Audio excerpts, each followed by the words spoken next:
الجزائري والسويدي. المنتخب السويدي اختبار صعب واختبار حقيقي وجدي للمنتخب الوطني. الخضر طبعا متعودون على ردة الفعل في المباريات الكبيرة وعلى إعادة الاعتبار في وراء وخلف كل نكسة إن صح التعبير طبعا، وخلف كل تعثر. هذا ما نتطلع إليه ونترقبه ونتمناه في مباراة اليوم. أقول اختبار صعب لأن منتخب السويد طبعا منتخب له 12 مشاركة مونديالية، 7 مشاركات في الأورو، نهائي 58 في المونديال ونصف نهائي 92 في الأورو. طبعا منتخب من العيار الثقيل نقولها ونعيدها. المنتخب الوطني الجزائري اليوم كما نشاهد بقيادة القائد رياض محرز وصانع الألعاب والمايسترو استفاد من عودة حارس عارينه رئيس وهب بولحي ومن عودة ظهيره الأيسر رامي بن سبعيني. إذن التشكيلة التي تغيرت بمعدل يقوده إسكاس إسبن والجرح لم يندم البعد.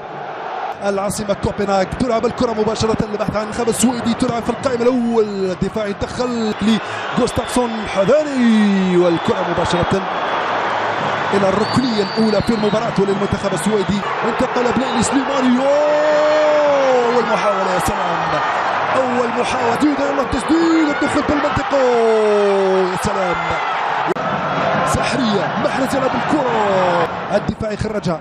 الضغط متواصل من الدول الاعتماد على التمريرة ولكن الدفاع أفضلية في هذه اللحظات. الكرة هنا مباشرة البحث عن التوزيع، يتمكن من توزيع الكرة إلى هزيج وتشجيعات الملك. هنا الانطلاقة، هنا اللعبة، الكرة ثابتة. الحكم يقول ما فيش مخالفة، الحكم يقول العب وما كنت متوقع طبعا. الكرة رامي يبحث ينتظر طلب الكرة لمحرز، كرة إيميل هول منطلقة،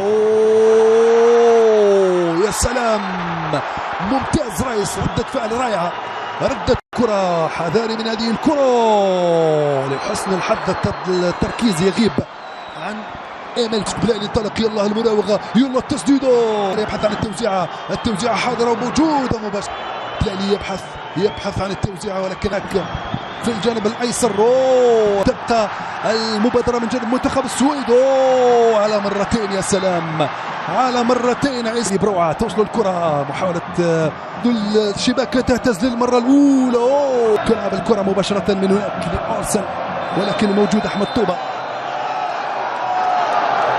رامي بن سبعين خطأ كل حكام المباراة. ماذا هناك؟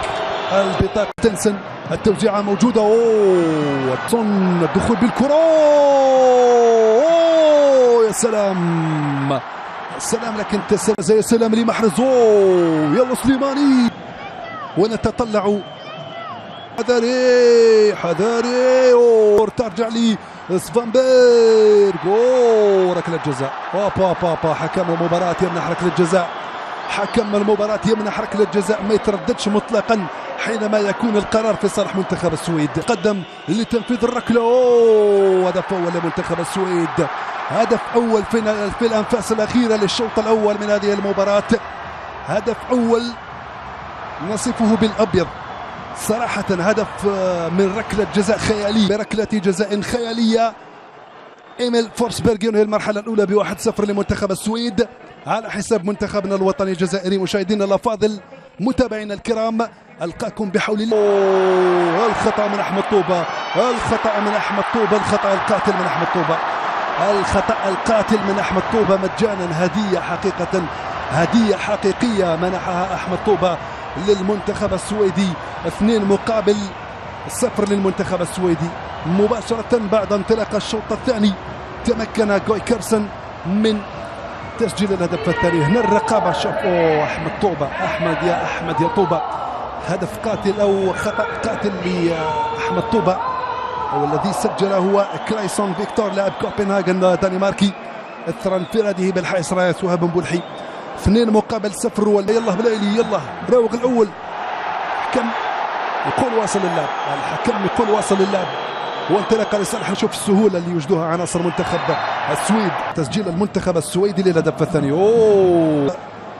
رامي الزروقي، البحث عن محرز، جميله من بلايلي، دخل في العمق نوعا ما. بلايلي يبحث عن التوزيع، بلايلي والكرة سهلة، سهل المرور هنا، حذاري من هذه الكرة. النصر من جديد، يلا بالنصر، التوزيعة موجودة ولا يتوغل داخل المنطقة ولكن من دون تركيز الأمام عن طريق كيرسون.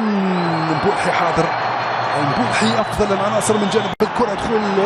دخل بالكرة، ما فيش خطأ يقول حكم المباراة، ودخول كذلك دفاعا وهجوما، والخطر عن طريق المراوغة والدخول بهذه الكرة، ولكن أقل من الصفر. ماركوس حاولت الدخول، الخطورة التسديدة ولكن بها بالنصر، التوزيعة موجودة. دفاع إخريس عنده الكرة، يلا مهدي لريس. بالناصر برجله اليمنى، بالناصر باليمنى كيز ضروري. بالعاقب ولحسن 70 من زمن المباراة في القائمة الثاني. الأخطاء، حذاري هنا الأخطاء. لحسن الحظ، التغطية انها مهمة، مباراة ودية صحيح ولكنها مهمة بالمراوغة. يلا ممتازة، هايلة من سعيد، هايلة 80. سويد البحث عن العمق، عمورة